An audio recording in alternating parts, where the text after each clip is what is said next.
سید نعیم الدین مرادآبادی بھی اعلیٰ حضرت کے خلیفہ ہوئے. دیدار علی شاہ صاحب کہتے ہیں حضرت خباب رضی اللہ تعالیٰ عنہ کہتے ہیں میں نے عاص بن وائل کے ہم مزدوری کی اور بڑی مشقت کی، میں نے بڑی شاندار کر کے میں نے کام کیا دیانتداری سے. وہ کافر تھا، میں مسلمان تھا. آپ فرماتے ہیں میرے دل میں شوق تھا کہ پیسے ملیں گے تو یہ میں خرچ کروں گا اور فلاں فلاں فلاں فلاں جگہ میں نے پیسے لگانے.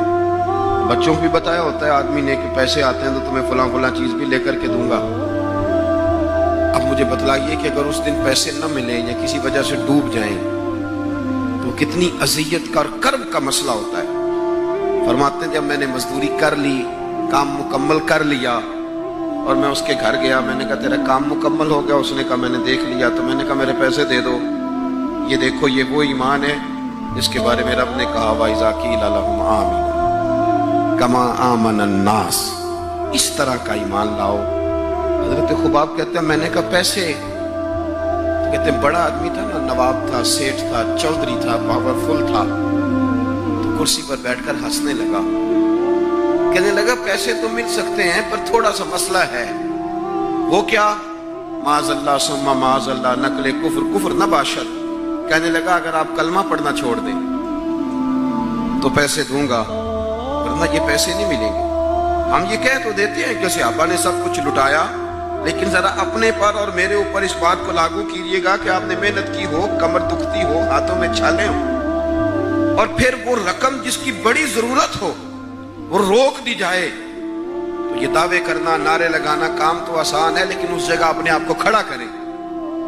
وہ رقم تو تب ملے گی، تم تو کلمہ پڑھتے ہو، تمہیں کیسے دے دیں؟ یعنی ان کی مزدوریاں دبا لی جاتی، ان کی تنخواہیں چھپا لی جاتی. کہنے لگا وہ تب دوں گا. آپ یقین کریں بڑے خوبصورت جملے ہیں. حضرت خباب رضی اللہ تعالیٰ عنہ فرمانے لگے اس نے بڑے اعتماد سے بات کی کہ نہیں دوں گا. اس کا خیال تھا کہ یہ لڑکھڑائے گا، یہ پچھتائے گا. کہتے میں نے بھی رومال اٹھایا اور کندھے پہ رکھا. میں نے اسے کہا یار تو نے میرے ایمان کی بڑی تھوڑی قیمت لگائی ہے. تیرا یہ خیال ہے کہ میں اتنے سے پیسوں پہ لڑکھڑا جاؤں گا؟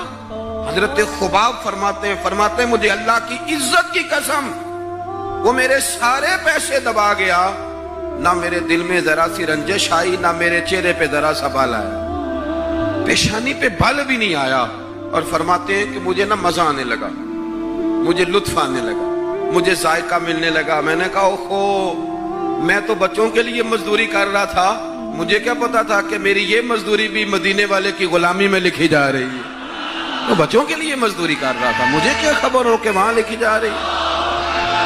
حضرت سعد بن ابی وقاص کہتے ہیں میرا اپنی اماں سے بڑا پیار تھا اور زمانہ جانتا تھا کہ بڑا پیار ہے. میں نے کلمہ پڑھ لیا، میری اماں نے بھوک ہڑتال کر دی.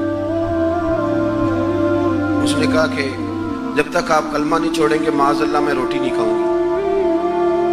تھوڑی سی آبادی تھی، برادری میں رہتا تھا، بڑا سا گھر تھا، زمانہ جانتا تھا. فرماتے ہیں ہر چوک میں میری باتیں ہونے لگی. تیسرا دن ہو گیا اماں نے روٹی نہیں کھائی.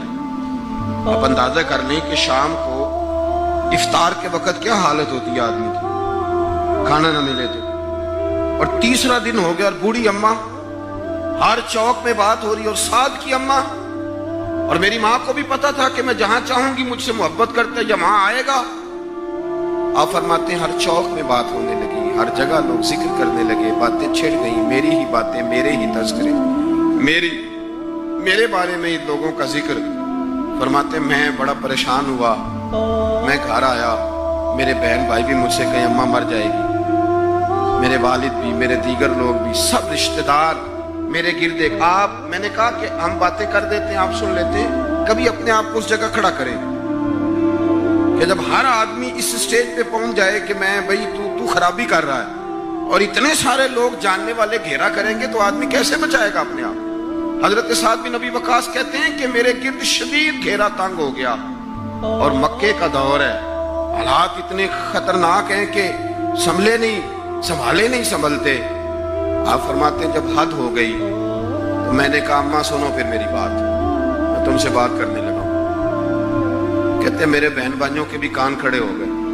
اماں بھی سہارا لے کے اٹھ کے بیٹھ گئی کہ لگتا ہے کہ برف پگھلنے لگی ہے، لگتا ہے کہ کچھ نرم ہوا ہے.